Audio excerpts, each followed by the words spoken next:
Halo Sobat Forum, kembali lagi kita ke bincang-bincang podcast kita. Kali ini sih kita mau membahas tentang Cyber Army yang sedang lagi marak belakangan ini, kaitannya dengan adanya Cyber Army terutama untuk di Jakarta dan wilayah-wilayah sekitarnya. Kali ini kita kedatangan tamu nih, Bang Syarif, anggota DPRD DKI dari fraksi Gerindra ya Bang ya. Ya. Bang, kira-kira sebelumnya podcast ini kita sudah melakukan protokol kesehatan, kita sudah vaksin, kita sudah ada aplikasi Peduli Lindungi, jadi sudah aman ya Bang ya. Iya, jadi saya boleh buka izin. Buka, silakan Bang. Bang, kita ngobrol santai aja. Ini seputar Cyber Army ini Bang. Kalau Abang sendiri melihatnya sebenarnya kronologisnya Cyber Army ini, yang terutama untuk DKI ini Bang, bisa diceritakan nggak Bang? Abang sejauh mana keberadaan Cyber Army ini? Gitu, Bang?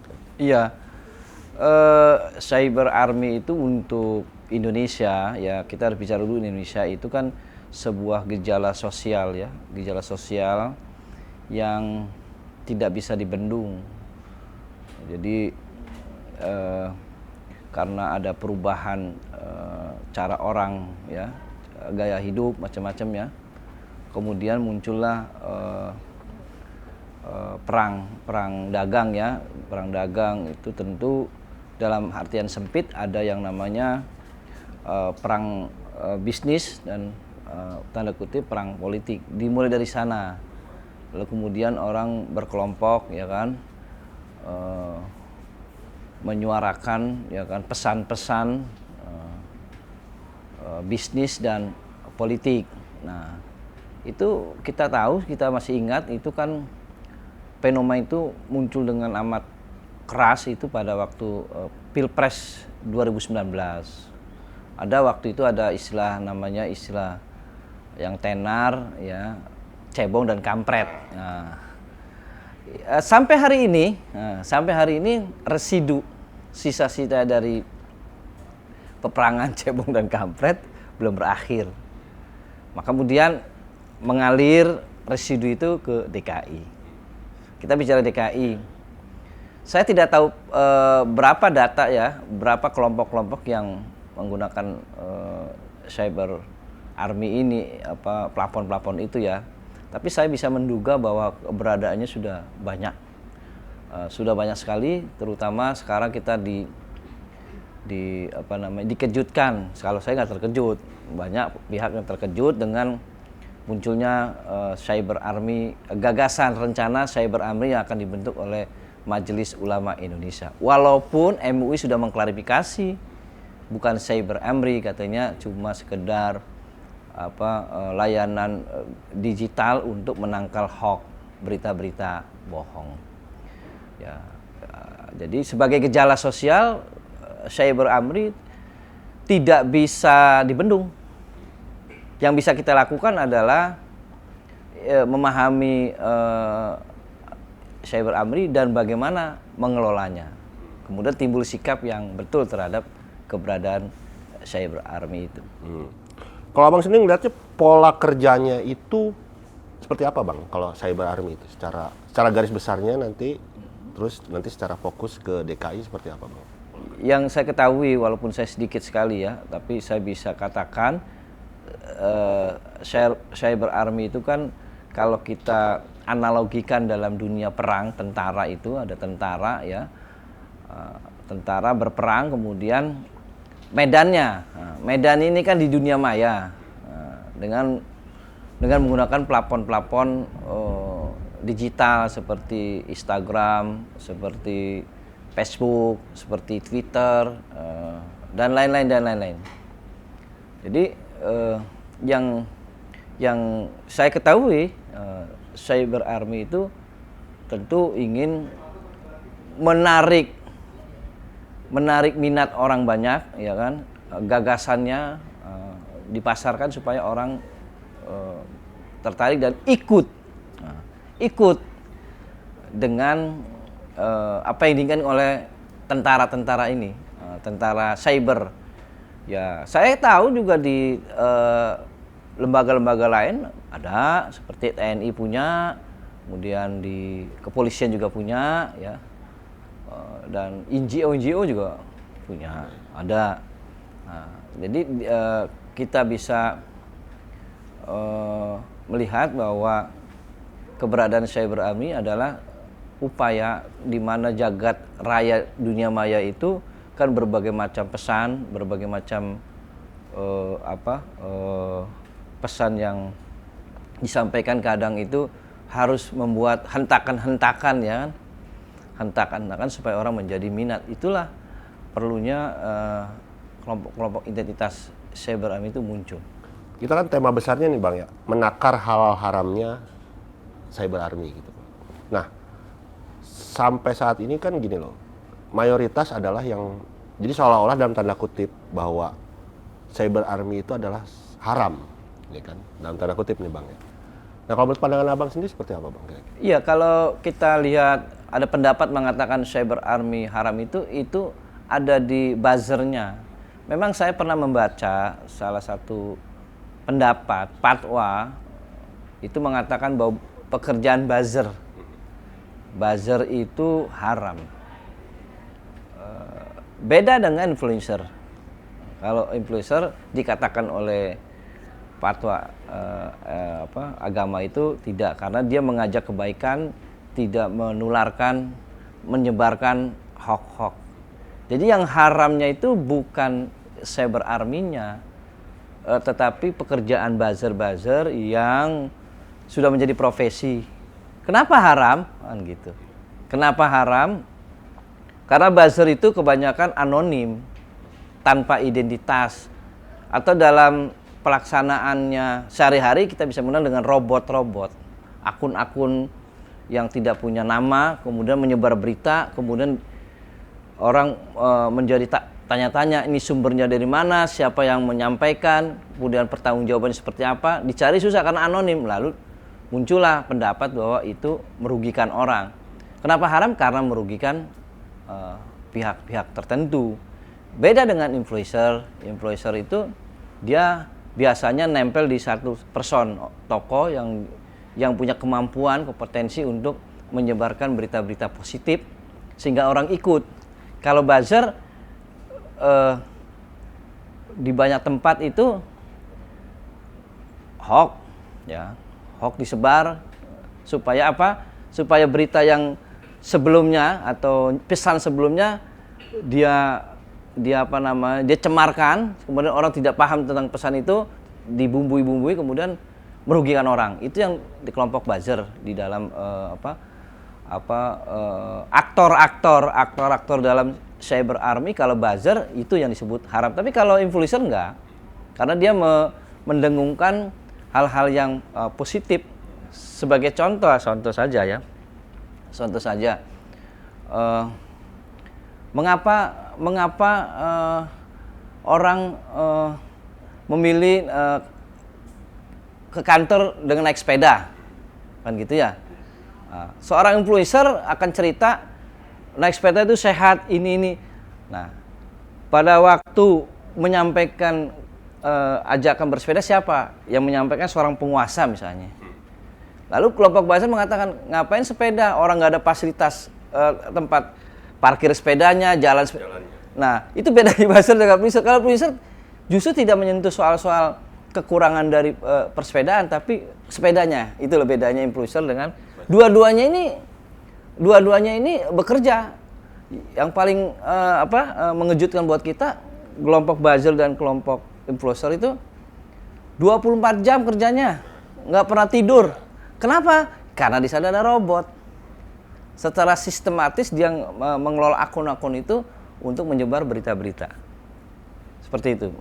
Nah, ini menarik ya. Pertanyaan selanjutnya adalah, kalau misalnya seperti itu nanti polanya, kenapa misalnya dalam tanda kutip seolah-olah ya para Cyber Army ini sekarang yang ditarget gitu loh oleh pihak kepolisian gitu loh kan.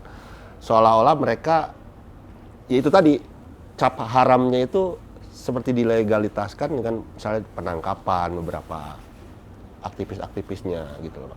Nah, kalau menurut Abang sendiri, apakah itu tadi akan semakin menggiring opini masyarakat bahwa cyber army itu ya tanda kutip itu haram gitu loh Bang. Iya, dalam hukum positif kita itu kan sudah ada aturannya undang-undang ITE ya.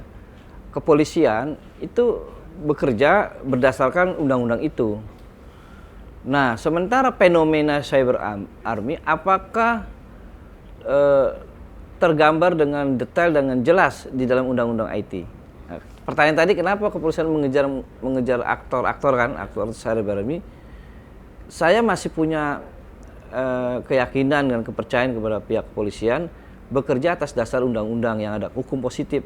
Sementara selain hukum positif kita didukung oleh hukum normatif keagamaan yang tadi saya katakan tadi kalau berita itu merugikan orang lain maka menjadi haram.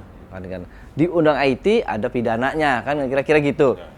Nah, kenapa pihak kepolisian mengejar mereka? Karena disadari oleh kita menyadari betul bahwa pesan berita itu kan ada yang ada yang didesain untuk sekedar berita, ya kan gitu ya. Ada yang didesain itu mengandung pesan-pesan ideologis, kepentingan ideologi, kepentingan kelompok. Nah, itu yang kadang antara satu kelompok dengan kelompok lain di dalam melihat persoalan kan nggak sama. Lalu diadu. Nah, inilah menjadi wajar dan bisa diterima kalau kepolisian mengejar operator cyber army. Tapi sepanjang itu sesuai dengan undang-undang, kita percayakan kepada kepolisian untuk melaksanakan. Tetapi kalau itu tidak bisa masuk dalam undang-undang IT, ya kepolisian punya petunjuk operasional dari pimpinannya. Kadang itu undang-undang itu kan bisa seperti karet, bisa ditarik sana tarik sini bergantung dari masalahnya. Kalau kemudian ditunggangi oleh kepentingan, ini yang kita harapkan pihak-pihak kepolisian penegak hukum tidak harus hati-hati ya, tidak sembarang. Karena apa? Kegiatan cyber army hampir dilaksanakan baik secara institusional maupun tidak institusional. Kelompok-kelompok juga ada menggunakan buzzer gitu ada. Karena itu kita menyadari itu. Apakah ini juga karena mungkin ini Bang, bentuknya adalah karena mereka memproduksi berita hoak gitu loh Bang. Nah mungkin bisa dielaborasi gitu Bang, apakah memang benar mayoritas mereka justru seolah-olah yang menyebarkan hoak akhirnya ya itu tadi diproses oleh pihak kepolisian gitu. Iya, jadi ada yang begitu, ada.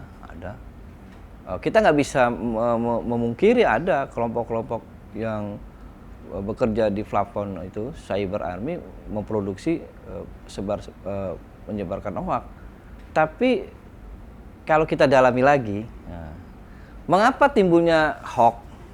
Menurut saya hasil kajian saya itu karena itu sebetulnya akibat saja dari kondisi situasi di mana orang kemudian terdesak. Tapi saya tidak ingin mengatakan bahwa hoax itu betul, benar, dibenarkan, tetapi kita harus memahami latar belakang timbulnya hoax. Nah, jadi di dalam prosedur penyelidikan dan penyidikan itu kan harus tahu ada latar belakangnya mengapa orang berbuat. Saya nggak begitu dalam soal hukum, tapi saya pernah belajar sangat mendasar banget tuh di dalam hukum itu harus ada mens area, harus ada niat jahat, harus ada jahat. Kalau tidak ada niat jahat malah tidak terjadi peristiwa pidana. Orang menyebarkan hoax, tapi kalau tidak ada niat jahat, ya silakan ahli hukum yang mengurai dan menganalisis. Saya sangat terbatas dari pandangan hukumnya, tapi saya bisa memahami mengapa timbulnya hoax itu karena ada pendahulunya, ada challenge, ditantang, kemudian timbul lagi. Itu berulang-ulang seperti itu. Muter-muter di situ aja. Nah, betul. Jadi mengapa pihak kepolisian aktif sekali, malah di pihak kepolisian itu ada namanya patroli cyber ya, setiap 24 jam dipantau kegiatan dunia maya tadi, supaya apa sih? Supaya apa gitu kan? Supaya tidak ada orang satu dengannya saling merugikan. Kalau nggak ditertibkan, kalau nggak ditertibkan bahaya juga. Nah, dalam satu sisi kita dukung langkah-langkah kepolisian. Bang, kembali lagi kita fokus ke Jakarta lagi gitu Bang. Walaupun memang sudah dibantah oleh MUI ya bahwa ada dana yang disiapkan untuk dana hibah yang disiapkan kepada MUI untuk membentuk cyber. Tapi kalau Abang sendiri melihat awalnya sebelum dibantah nih ya, kemungkinan apa sih sebenarnya yang timbul misalnya kalau MUI harus membentuk sebuah cyber army gitu loh Bang. Analisis apa kajian apa kira-kira? Iya, saya bermula tadi cyber army atau dunia maya atau pertumbuhan medsos itu sangat besar dan tidak bisa dibendung pengaruhnya. Nah, dalam posisi yang tidak bisa dibendung itu, gitu ya, MUI ikut. Nah, gitu. Fenomena apapun sebagai lembaga yang dipercayakan oleh masyarakat untuk membina dan mengayomi umat, menjadi wajar kalau MUI ikutan, gitu ya, ikutan memahami apa itu cyber army. Lalu dia tercetuslah ingin membuat cyber army. Jadi latar belakang keterlibatan MUI dalam soal itu karena ada gejala kegiatan medsos yang tidak bisa dibendung, diseret semua. Kan ada yang mengatakan begini, dulu 5-10 tahun yang lalu dunia maya kita hanya media hanya hadir di ruang tamu kita. Sekarang ke kamar kita, kamar mandi tuh diserang juga. Nah, karena sementara kehidupan keagamaan yang menurut pandangan MUI, kehidupan keagamaan itu bukan hanya urusan duniawi, juga bukan hanya urusan ukhrawi dan urusan duniawi. MUI lah ikut terlibat. Nah, masalahnya ada masalah. Ini masalahnya. Orang terkejutkan kenapa cyber army walaupun sudah dibantah, diklarifikasi terkait dengan Anies. Itu persoalan lain menurut saya. Tapi persoalan yang menurut saya harus jernih dilihatnya bahwa itu adalah keikutsertaan MUI untuk terlibat dalam layanan digital informasi yang bisa mencerdaskan umat. Itulah latar belakangnya. Berarti Abang sendiri melihat bahwa nggak benar dong ya kalau misalnya ada tudingan terutama dari pihak lawan gitu loh bahwa cyber army ini adalah untuk mendukung Anies gitu, untuk membackup jadi bumper.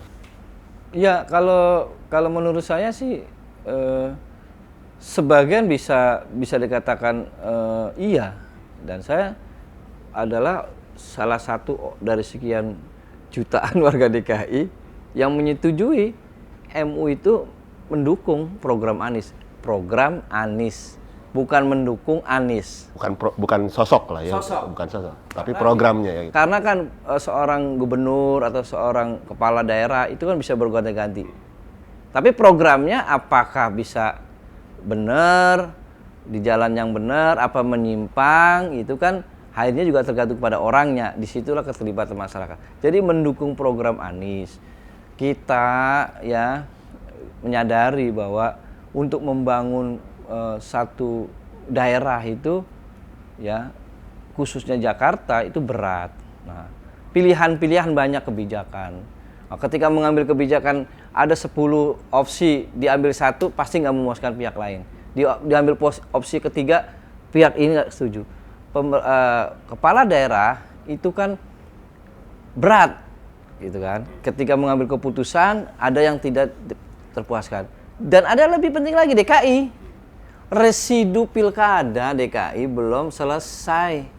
Kalau ada mengatakan ada kelompok-kelompok move on, belum move on, itu ada, masih ada, lalu dikait-kaitkan. Tapi saya melihatnya secara jernih aja, kehendak MUI untuk mendukung Anies itu, yang saya baca itu untuk mendukung program Anies sampai selesai Oktober 22. Supaya programnya sukses, maka MUI akan mendukung semua program-program Anies. Tapi saya selalu memberikan catatan, mendukung oke, melakukan pengawasan kritik juga harus oke, harus seimbang lah.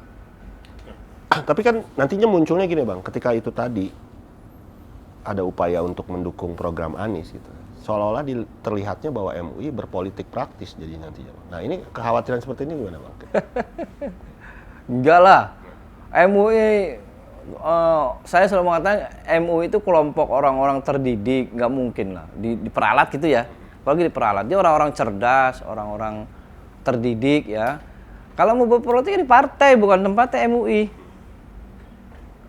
Partai tempatnya yang paling pas buat oknum-oknum pribadi MUI yang mau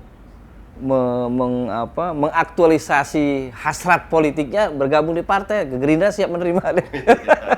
Gerindra siap menerima. Tapi kalau dia mendukung dalam konteks politik kebangsaan, ya, politik nilai, kan harus. Ulama pun bagian dari itu ya, kalau mendukung politik nilai, politik kebangsaan gitu, kan harus. Kalau MUI tidak terlibat dalam politik nilai, ada pepatah mengatakan kezaliman itu tumbuh bukan karena bukan banyaknya orang jahat, tapi sedikitnya orang baik. Ya, berarti kan gini, ulama dan umaro kan harus bersinergi gitu kan ya Bang ya. Iya, memang ulama yang tergabung dalam MUI. Nah, sementara MUI, saya mengatakan dari jabang bayi dan ceprotnya MUI itu memang mitra, jangan jauhkan dari pemerintah. Itulah ada beberapa pihak yang kurang tepat pendapatnya. MUI harus menjadi kelompok kritis. Oposisi gitu. Apalagi mendorong oposisi. Jadi harus kritis terhadap penguasa. Betul, itu betul. Tetapi dalam konteks MUI tidak seperti itu. MUI itu mitra saya bisa katakan dari jabang bayi itu adalah mitra. Nah, kalau misalnya diperlukan teguran, sikap kritis terhadap pemerintah, dia pada kebijakannya yang menyimpang, yang salah. Tapi kalau kebijakannya betul, saya selalu mendorong. MUI harus dukung terbuka. Kenapa sih perlu dukung terbuka? Karena ketika dia mendukung secara terbuka, maka manfaat dan kebaikan yang dikeluarkan oleh pemerintah tuh akan menyebar dan orang ikut menikmati manfaat itu. Kalau MUI diem nggak terbuka, di mana peran MUI? Nah, sementara kalau pemerintah menyimpang atau salah, tegur. Tentu dengan bahasa keulamaan yang santun. Kalau dalam Islam keagamaan itu akhlakul karimah gitu kira-kira ya. Akhlakul karimah, negor jangan nyakiti, terus nggak boleh terbuka. Kenapa nggak terbuka? Nanti timbulkan berisik. Masa ulama doyan bikin berisik gaduh? Malah justru harus meredam kegaduhan sebenarnya. Karena itu saya menganjurkan, berpendapat mendukung dengan terbuka, mengkritik dengan cara tertutup. Dengan cara seperti ini, maka hubungan kemitraan dengan pemerintah, ulama dan pemerintah akan bermanfaat di bawah umatnya. Umatnya kagak kebingungan. Ini kok ulama sama pemerintah kok beda pendapat. Kadang-kadang orang nggak mengerti.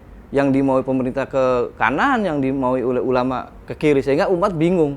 Siapa yang mau dipegang? Itu jangan sampai terjadi menurut saya. Bang, kalau di DPRD sendiri isu-isu soal ini saya berarti jadi pembahasan trending nggak kira-kira Bang kalau di DPR nih Bang? Yang soal? Yang ini cyber army ini di DPR dibahas juga nggak kira-kira? Di apa ya, di ruang-ruang pojokan ya, nggak ruang formil ya, di pojok-pojokan ada diskusi seperti itu. Berapa yang ada cyber army? Ada muncul, tapi ruang-ruang apa parsial gitu ya, nggak menjadi diskusi formil, menjadi atensi bersama. Ada timbul seperti itu. Lari-larinya kan ke soal hibah. Apa ada kaitannya diberikan 10 miliar, 5 itu kemudian MUI membuat cyber army untuk mendukung Anies. Muncul diskusi seperti itu di pojok-pojokan gitu ya. Saya nggak bisa mengatakan dua rapat karena nggak pernah dibawa rapat. Tapi kalau di publik sendiri, kalau Abang melihat menyerap aspirasi ya dari publik Jakarta sendiri, responnya seperti apa Bang kira-kira Bang? Terhadap cyber army ini Bang? Oh, di Jakarta saya belum lama sih, baru 2-3 hari ini melakukan riset sederhana ya terhadap fenomena ini, mendukung langkah MUI untuk berperan dalam bentuk yang lain, memberikan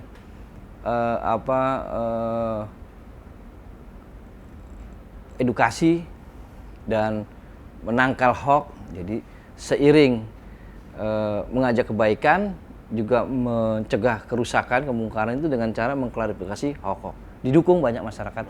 Cuma ketika mengatakan cyber army itu kemudian tidak tepat, memang harusnya tuh jangan pakai cyber, karena cyber tadi dua operatornya, influencer dan buzzer. Nah, buzzer itu yang tidak menimbulkan simpati masyarakat. Ya, jadi kalau menurut Abang yang pas apa sebenarnya namanya kira-kira Bang?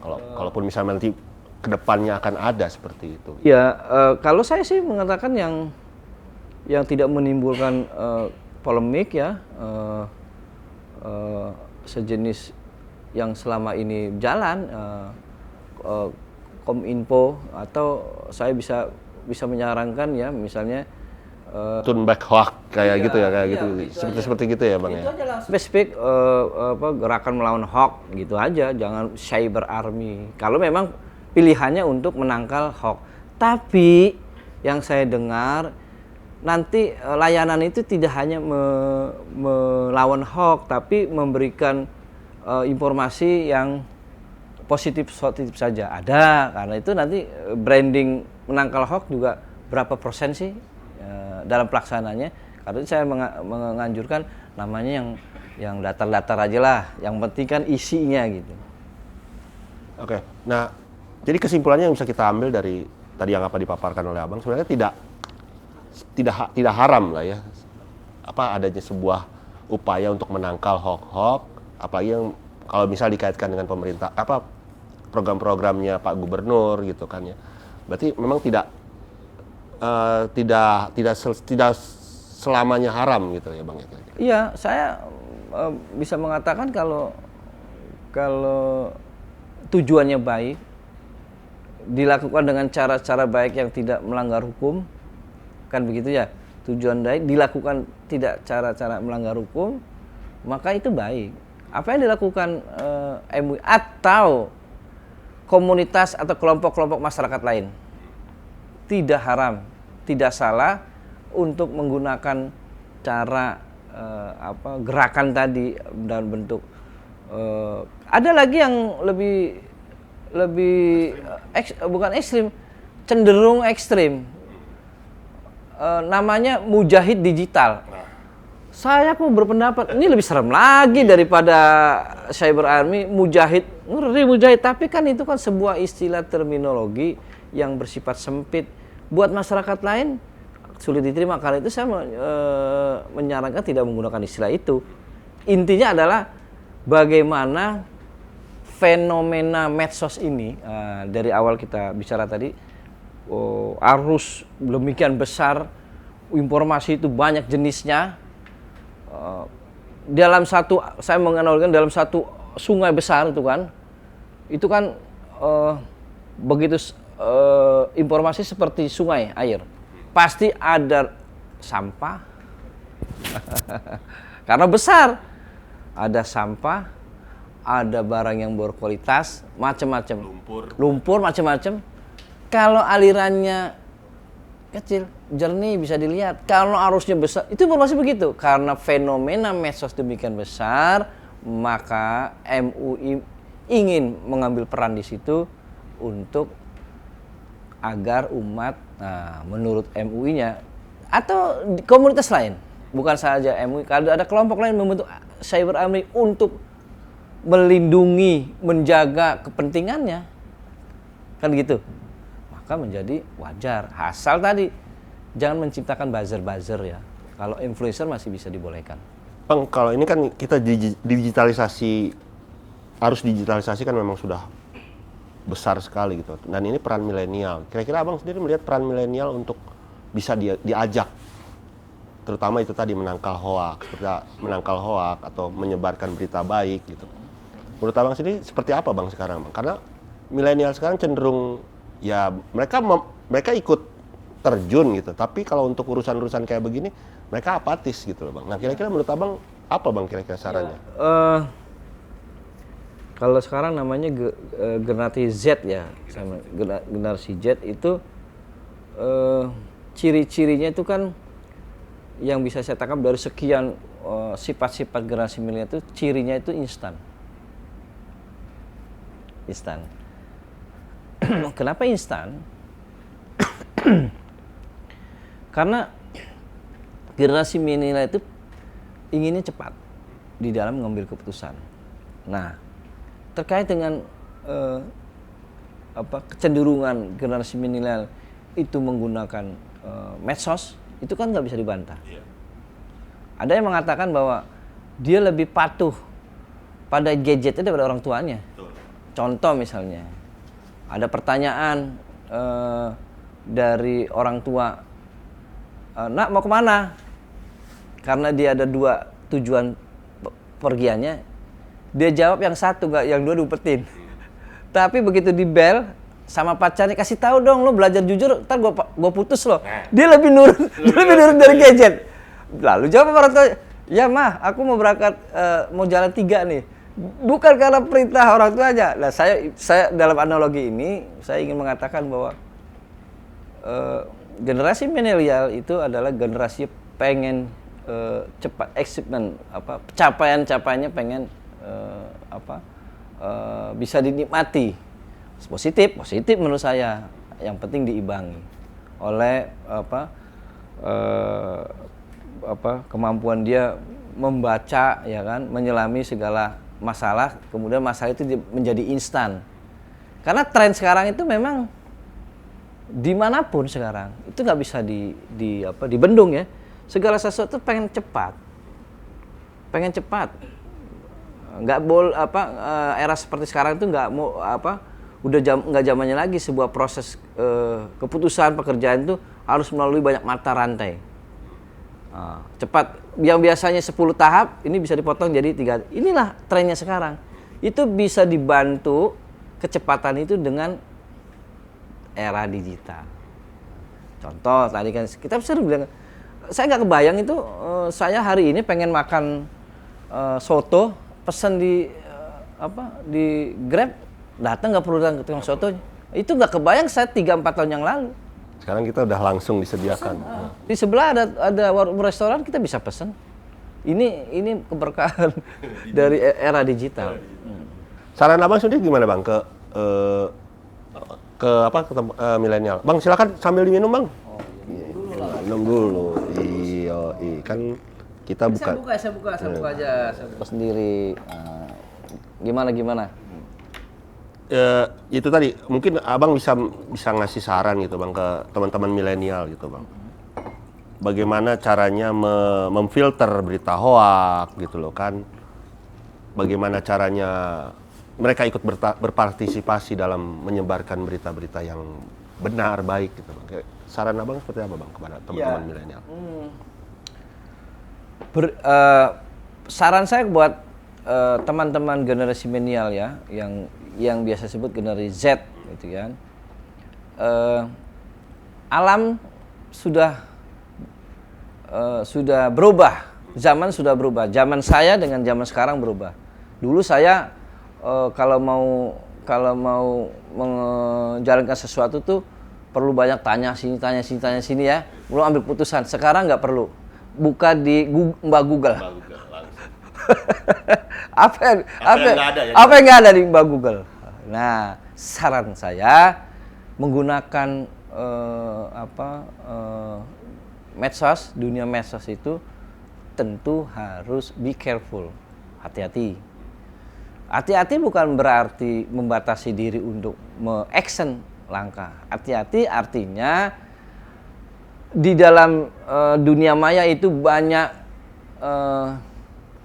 kepentingan, banyak pesan itu kan selalu mengandung kepentingan.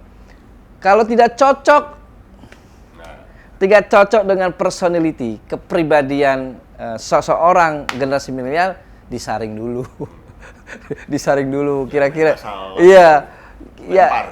Kalau misalnya gini, kan ada cerita nih, generasi milenial itu bertanya kepada saya, Bang, boleh nggak nikah pakai virtual katanya. Gitu, virtual. Lalu dia cari dasar-dasarnya gitu kan, dasar-dasar. Ketemu juga itu, ada dasar-dasar nikah virtual, ada dalam satu mazhab agama Islam, ada dibolehkan. Yang penting rukunnya terpenuhi gitu ya? Iya. Cuma begini, mazhab yang dipilih itu minoritas. Gitu.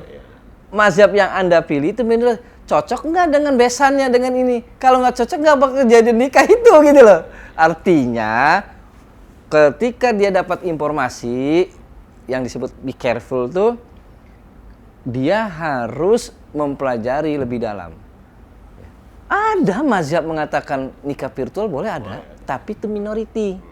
Karena sementara orang nikah itu kan melibatkan besan, ya, keluarganya mau nggak? Terus mau ditabrak gitu. Nah itu yang saya sebut ya, harus hati-hati pada saat pelaksanaan. Saya saran buat teman-teman milenial, ada istilah itu pameo ya, itu udah populer. Apa itu? Dalam bahasa Inggris, think globally, act locally. Berpikirlah global, bertindak secara lokal. Lihat situasi kalau bertindak. Tapi kalau berpikir bolehlah. Anak-anak muda, milenial harus berpikir sebebas mungkin menjelajah dunia, tapi itu bertindak locally. Begitu juga gadget tadi kan. Filternya tetap harus ada juga ya kan gitu. Pada saat menerapkan informasi itu. Gadget mengajarkan ini di medsos, tapi belum tentu bisa dilaksanakan. Itu perlu yang namanya kehatian. Kalau berpikir harus. Saya mau ajak teman-teman milenial itu jangan jumut, ya, jangan terpaku dengan pendapat, pelajari sebanyak mungkin. Tapi pada pelaksanaan harus difilter. Gitu kira-kira. Jadi gitu ya Bang ya, kesimpulannya yang bisa kita ambil bahwa sebenarnya tadi cyber army itu tidak haram selama dipergunakan secara baik dan benar gitu Bang. Nah, mungkin ada masukan lagi Bang buat? Ya, saya menyarankan kalau dalam kepercayaan keyakinan kita buzzer itu ada patut mengatakan haram, boleh diikuti. Dan ada juga mengatakan buzzer itu halal, ada, tapi minoritas ya. Nah, karena itu jalan tengahnya pilihlah influencer. Ciptakanlah person-person yang pandai mengkomunikasikan sesuatu bisa menjadi lebih baik, pengikutnya menjadi lebih baik, dan orang mengikuti dengan cara baik. Bukan buzzer-buzzer yang anonim ya, robot itu saya pikir sepanjang itu bisa dilakukan, cyber army boleh. Oke Sobat Forum, itulah bincang-bincang kita dengan Bang Sare, politikus Partai Gerindra, tentang fenomena cyber army yang ada di DKI Jakarta khususnya, dan juga di nasional secara umum. Oh ya, jangan lupa share dan like media sosial kita di FK Communication, dan jangan lupa juga membuka website kita di forumkeadilan.com. Sampai jumpa. Jangan lupa juga ya subscribe ya teman-teman ya YouTube kita di FK Communication. Oke Bang, terima kasih Bang. Sama-sama. Atas waktunya Bang. Bung Heri.